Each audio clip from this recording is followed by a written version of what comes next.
Debates on Social Security have been sparked in Congress among Democrats and Republicans.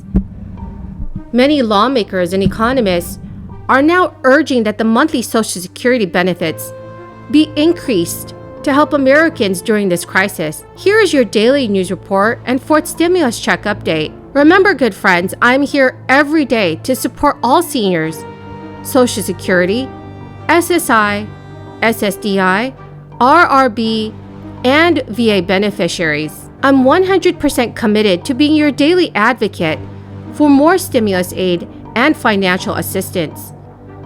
I want to help everyone in this community as much as I can. Please make sure to share this video on social media and also with your friends and family if they need more honest stimulus news.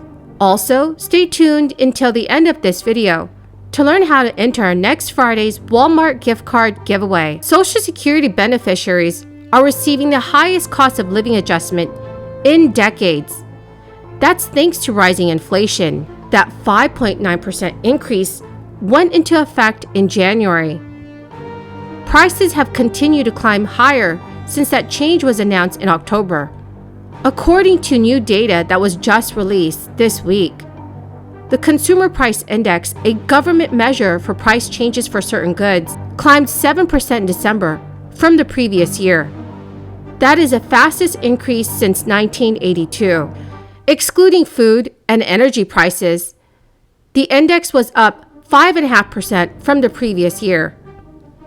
Record high inflation comes as policymakers and experts are debating whether Social Security's annual cost of living adjustment, or COLA, even accurately reflects the price increases that seniors face. The Social Security Administration uses a specific measurement known as a Consumer Price Index for urban wage earners and clerical workers, known as CPIW, to calculate those annual adjustments. But friends, new Social Security reform legislation has just been proposed in Congress.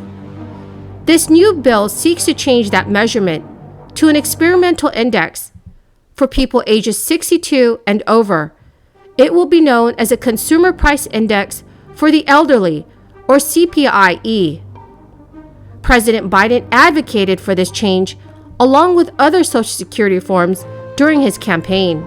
Social Security and senior advocacy groups have also called for changing over to the CPIE, which was created in 1987 by the U.S. Bureau of Labor Statistics at Congress's instruction. According to Nancy Altman, president of advocacy group Social Security Works, she stated, "This ensures that benefits will not erode, but will maintain their purchasing power over time." To best measure the changing costs Social Security beneficiaries face, it may make more sense to use a different measure than the CPIE, which just reweights data collected for the population as a whole. According to some economists, that change should not be the first priority, as more urgent fixes are needed to improve Social Security's solvency.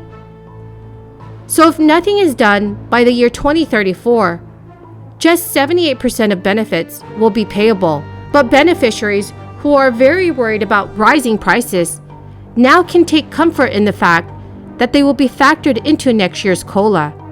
But there is no guarantee that the annual increase in 2023 will be as high. The second round of Social Security checks reflecting the new 5.9% cost of living adjustment are going out February. The COLA increase is the largest in nearly 40 years for recipients who qualify.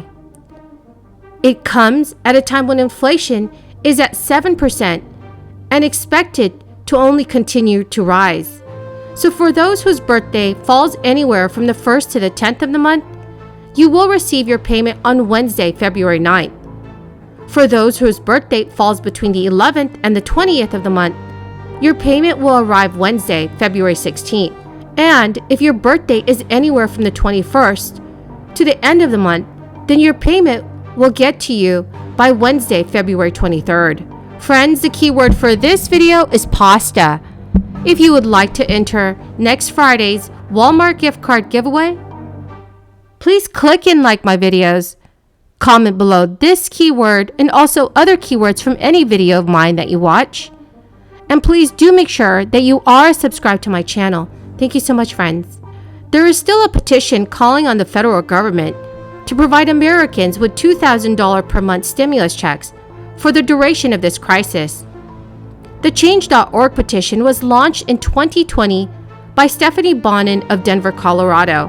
It has become a rallying point for Americans, urging Congress to provide additional economic assistance, as many struggle amid the fallout of this ongoing crisis. Today, the online call to action is still drawing support, having crossed over 3 million signatures on Change.org. Stephanie Bonin said she's already hearing from supporters of the petition who need more aid now.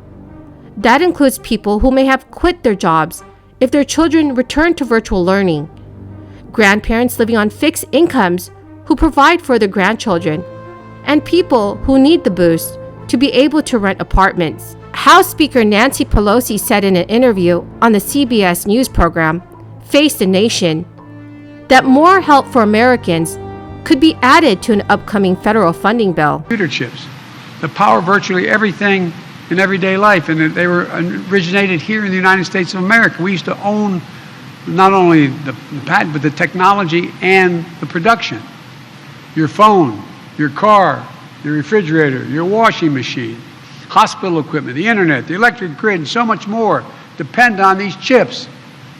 So this is going to create thousands of additional jobs, helping build more American products. For example, you know, inflation is a problem, which I'll speak to in a second. It's real, and a lot of people are being hurt by it. But guess what? 1/3 of the inflation in America is a consequence of the cost of automobiles. 1/3. You know why? Because of the shortage of semiconductors. They can't build them. And therefore, the ones that aren't being built cause the price of those that are being built to go much higher.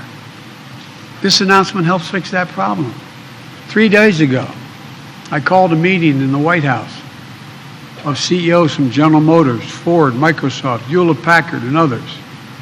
Mary Barra, General Motors CEO, announced in the White House an initial $7 billion investment in Michigan to manufacture electric vehicles, creating 4,000 new quality jobs.